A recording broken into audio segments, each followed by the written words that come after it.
Welcome to our third video.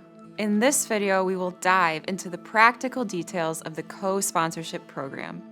We'll go over all of the essential components of the relationship that you'll have with a newly arrived refugee or refugee family, focusing on what happens in the first days, weeks, and months after refugees arrive. So now, let's talk about specifics. How will your co-sponsor team be involved in welcoming refugees? To start, co-sponsor teams are usually asked to raise funds to cover 2 to 3 months of rent for the newly arrived refugee family. The overall amount may differ between resettlement areas, but usually it's around $2,000 to $3,000. Many co-sponsor teams raise this money through donations from their church or from their community group.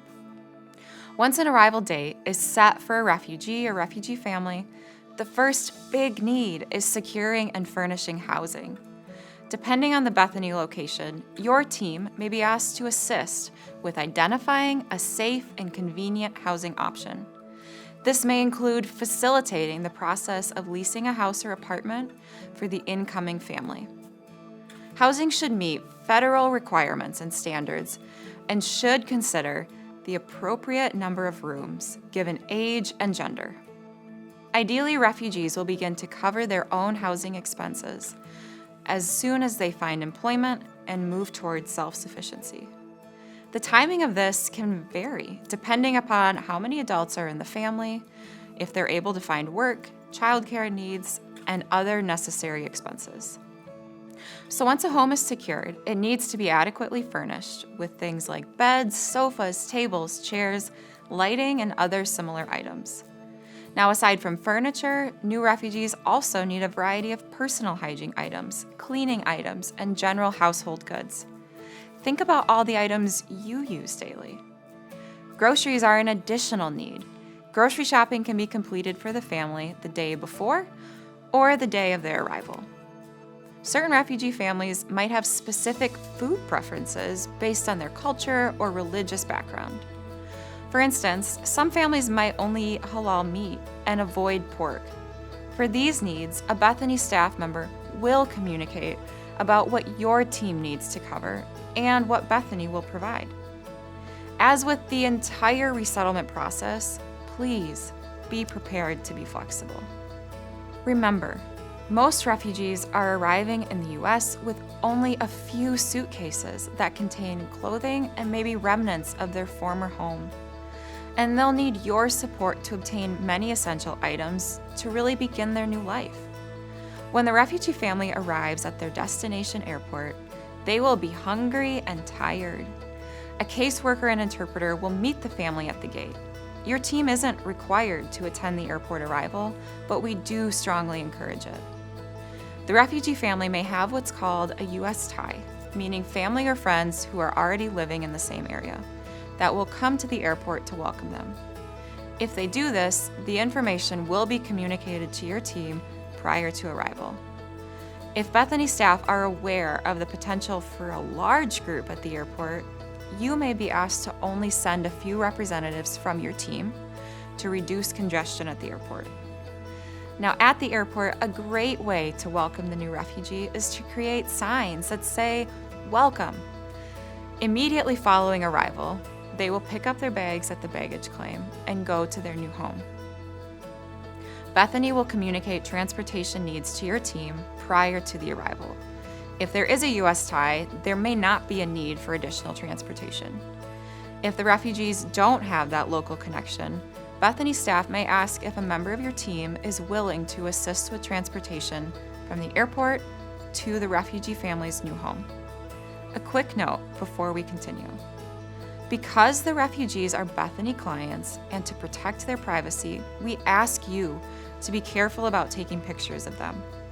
You may take a picture with the family if asked, but please refrain from sharing the images on social media. In addition, Bethany has a strict media policy. If you are ever contacted by members of the media seeking to get information or pictures about the refugees you are serving, please refer them to a local Bethany staff. Following arrival, Bethany staff will collaborate with the U.S. ties or with your team to ensure that a culturally appropriate hot meal is prepared and waiting for the new arrivals at their new home. Before the Bethany staff member and interpreter leave, they will go over a housing and personal safety orientation with the refugees. This includes tutorials on how to operate household appliances, measures that they can take to keep their home safe, and what they can do in case of emergencies. After this, the family is informed that the next day their caseworker will come back for what's called their first home visit. Again, you're not required to attend, but we encourage you to send 1 to 2 members of your team. The arrival and the first home visit are exciting, as the family is typically feeling hopeful about this next step in their journey. However, it is important to note this is just the beginning, and they are now in a new country and are facing the uphill battle of adjusting to their new environment, finding jobs, and finding a place in this community. Your role as the co-sponsor will be to provide additional support and assistance to a refugee family throughout this time. Keep in mind that your role is to provide welcome, not to do everything.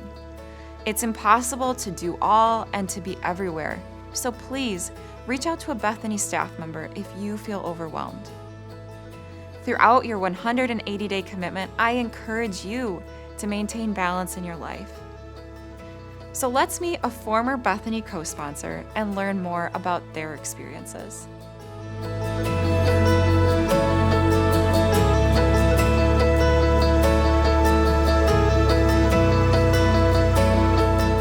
When you co-sponsor a family, there are so many needs.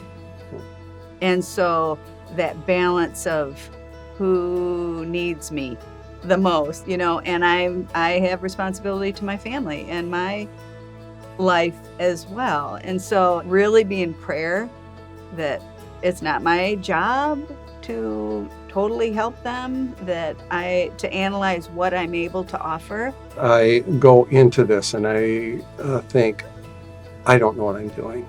I'm not qualified to do this. I have a lot of anxiety about it. Overcoming my own fears has been a challenge in coming alongside of them.